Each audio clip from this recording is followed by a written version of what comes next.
Hello everyone, Dr. Perlmutter here. Today I'm going to be speaking with Rena Greenberg. She's written this really great book that deals with controlling appetite. It's called The Craving Cure.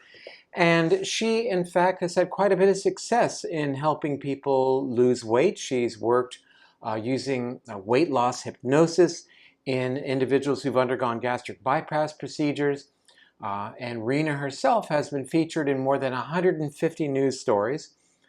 Being talked about in USA Today, Women's World Magazine. She's been on the Doctors program, CNN, Good Morning America, and even ABC TV's Nightline. Rena is the director of Wellness Seminars, Inc., and that is her company where she does her wellness programs. And her programs have, in fact, been reviewed and sponsored in 75 hospitals around the country, including even our local hospital here in Naples, Florida.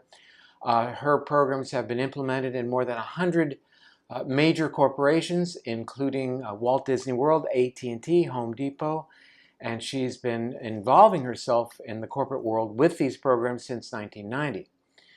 In August of this year, 2015, she produced her public television program that aired nationwide called Easy Willpower, and she is the author of The Right Way and The Craving Cure, which is the book that we're going to be looking at today.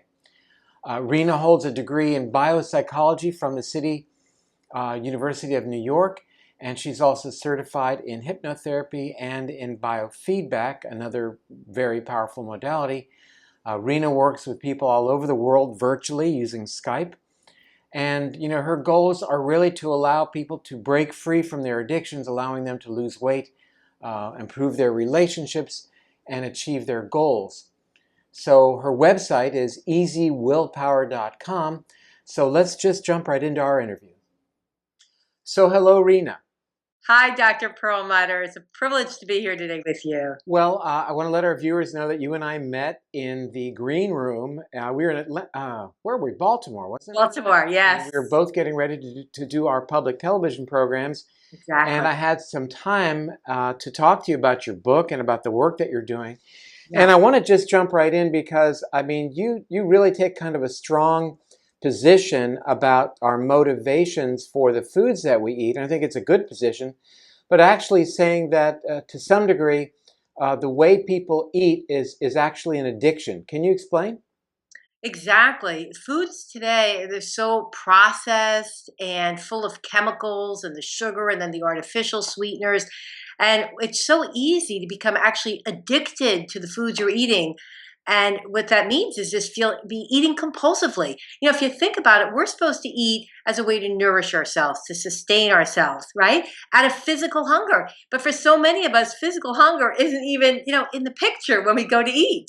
We never get to that place. I mean, we recently interviewed Dr. Leo Gallen, and he was talking to us about leptin Yes. receptivity and leptin insensitivity, and we certainly know about the role that, in terms of addiction potential, of sugars and other simpler carbohydrates, based on the work of Dr. Robert Lustig, for example. But I think the good news here is you've offered up your readers the opportunity, the tools to really turn this around. How does that all work?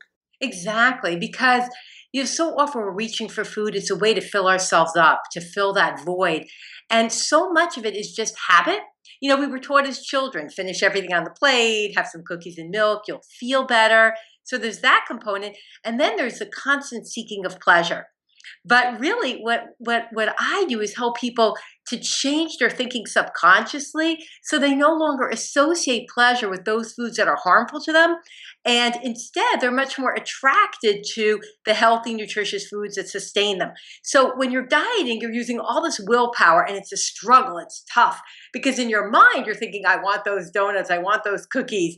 But what my work is about changing your thinking. So whatever it is, the cookies, the donuts, or whatever your weakness is, you don't even want it anymore. It just looks different to you.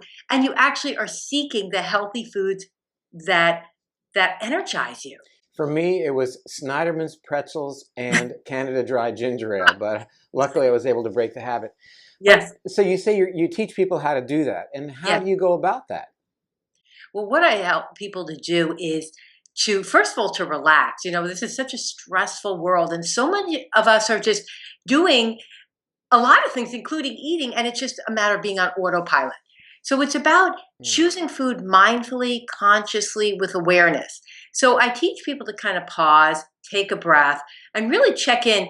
What am I really needing? So often we reach for food and we may really just need a few deep breaths or to take a rest To or really then connect with the fact that they're actually in the process of eating food.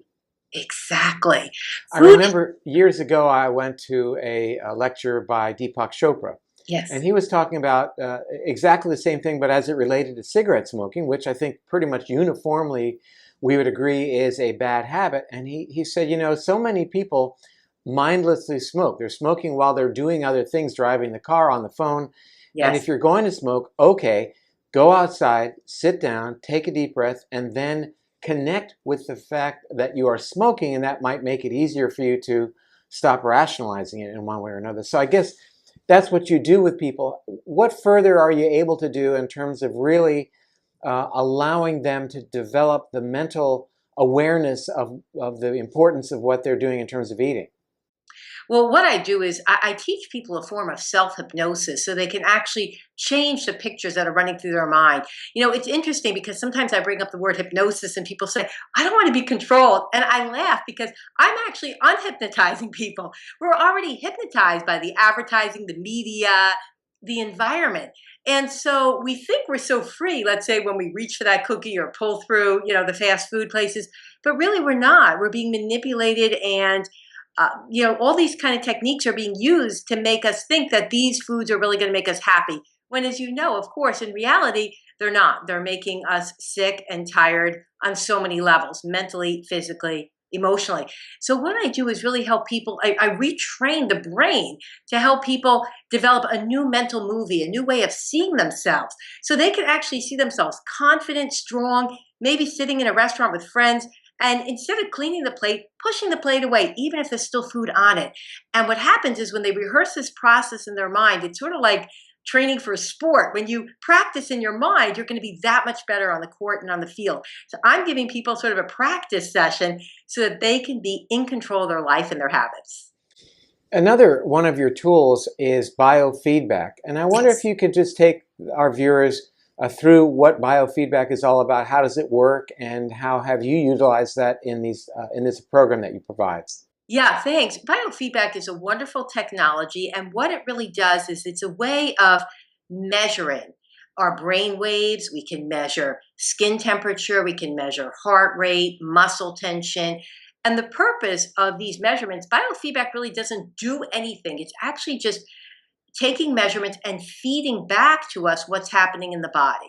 So basically, it's up to us to shift the way we're paying attention, the way we're using the level of consciousness in order to change what's happening in our body.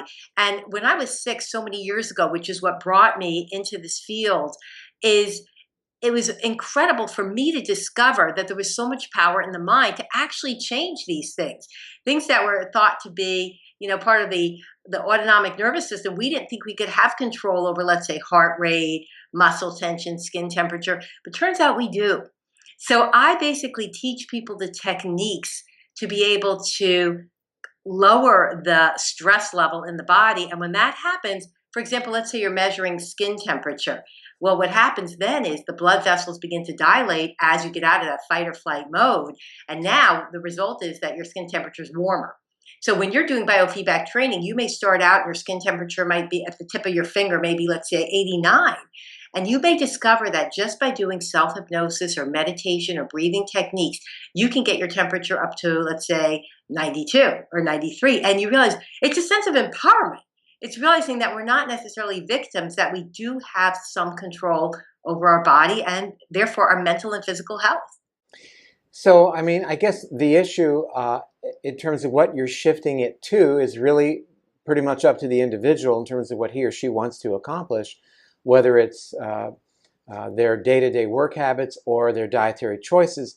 I would say that it seems that you're trying to steer people away from sugar and making some comments in terms of carbohydrate. What's that all about? Why is that important? It's so important because the real issue, of course, is the insulin response and the blood sugar. And when your blood sugar is spiking up and down because of the types of foods that you're eating, meaning the processed foods, the white flour, the sugar foods, what happens is it takes a terrible toll on your health. And of course, a lot of people who come to see me, it's for their weight.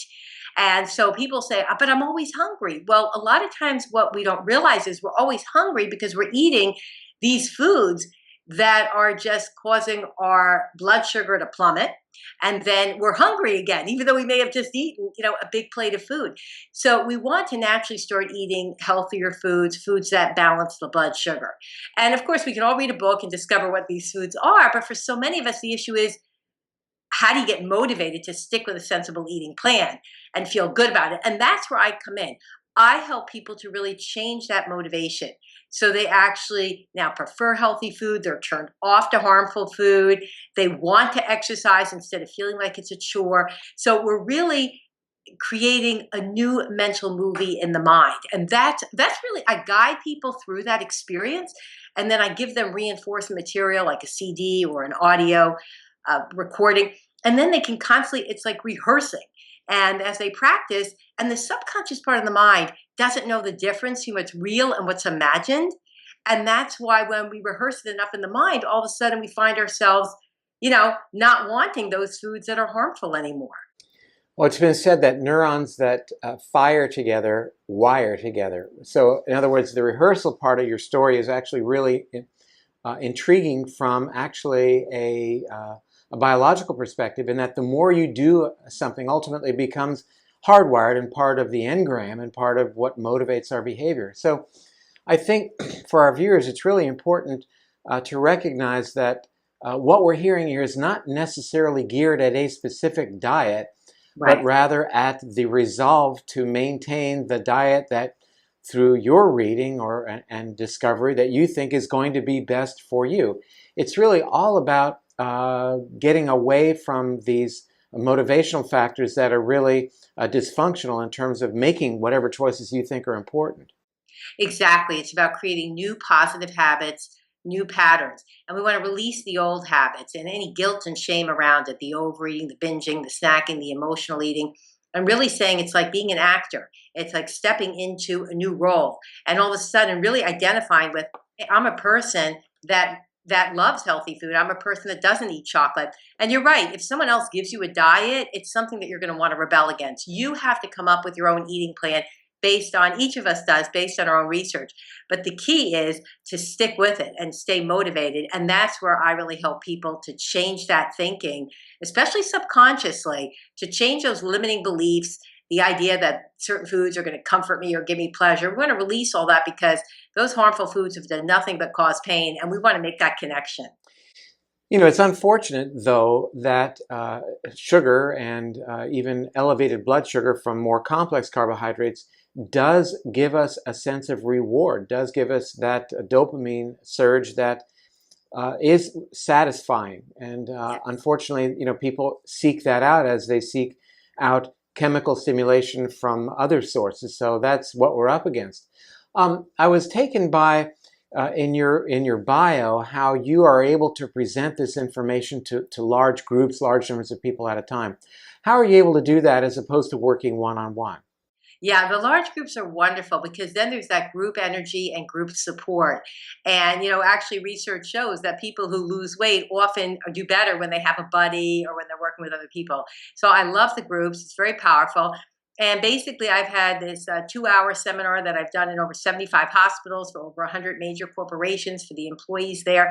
And it's really guiding them through a process to make that decision, because you bring up a good point. The only reason we're eating the foods that are harmful is because we're seeking that pleasure. We're seeking, whatever we can get out of it. And it's that memory that at one time, it made us, that ice cream cone just made us happy. If you were good, you got the sugar. Exactly. Right. And so what I'm doing is kind of creating a brand new scenario where you actually pass up that ice cream cone, even if everyone around you is eating it. And you don't feel deprived or denied. See, when you're on a diet and you say, oh, no, thanks, but you feel like, oh, you're missing something. we're going to change that thinking. So it's like you actually feel like a little chip on your shoulder, like, yes, you really feel good about it. And so when I'm guiding people in groups, it's the same thing. I'm actually guiding people through a very, very deep relaxation session. I use a lot of powerful hypnotic tools and techniques to help people really come to a new feeling within themselves that they're ready to step into sort of this greater version of themselves. And the fear is, oh, I'm not going to get to, something's going to be taken away. Like I'm not going to get to enjoy food. But I totally disagree. I mean, I stopped eating sugar almost 30 years ago, and I don't miss it. I enjoy every bite I eat. I get to eat, with friends and family, because you find ways to get around it and to actually, your taste for food changes, your palate changes. So, I mean, just a little sweet potato can taste like a dessert, when you start changing your eating. Well, I think it's also important that people recognize that everybody on the planet has a sweet tooth, that it is our sweet tooth that allowed us to survive. Sweet is what happens to fruit in the late summer and early fall as it ripens. And when we eat that fruit, as hunter-gatherers, it stimulated our bodies to make insulin, which told our bodies to make fat and allowed us to survive during periods of caloric scarcity. So it's been a survival mechanism for all of us. Unfortunately, now those calories are abundant 24/7 for the winter that really never comes. But yet we are saddled with that mechanism. So, Yes. Everybody feels rewarded, I think, when they have something sweet globally. And I think your work is so important because it allows us to exercise our prefrontal cortex and override that really much more primitive desire to seek out sweets. So it's very, very empowering work. Thank you, Dr. Perlmutter. But there's a big difference between having a small something sweet at the end of the meal after maybe working out in the field all day, than to be indulging in the kind of, and now sugar is in everything, even where you would least suspect. I mean, look at let's say diet salad dressings. I mean, they're just filled with chemicals. What does your body do with those chemicals? So it's really about looking at the whole picture of what you're eating. It's not necessarily just any one thing. That's true. And, we also can look at that whole situation from the perspective, through the lens of the microbiome, the gut bacteria, and how sugar changes the bacteria and really paves the way for us to have bacteria that harvest more calories from the very food that we eat, and how one of the biggest culprits happens to be artificial non-sugar, non-caloric sweeteners. So Yes. Yeah. it's an interesting time. Well, I'm really grateful that you could spend some time with us. Again, here is the book, and we're going to give our viewers more information about the Craving Cure. This is available everywhere. Yeah, absolutely. Great. Yeah, especially also on my website, easywillpower.com. We actually have that in the introduction, and we'll put that as a graphic as well. So, Rena, thank you for spending time with us, and I hope we get to talk soon. Thank you so much. Okay, bye for now, everyone. So again, the book is called The Craving Cure by Rena Greenberg, and I'm certain it's available everywhere. Really helps to give us another look at what motivates us to make the various food choices that we do, and in addition gives us some pretty powerful tools to break free of what may be considered these maladaptive kinds of motivational forces that we need to overcome. So I hope you read the book, and we'll talk soon. I'm Dr. David Perlmutter.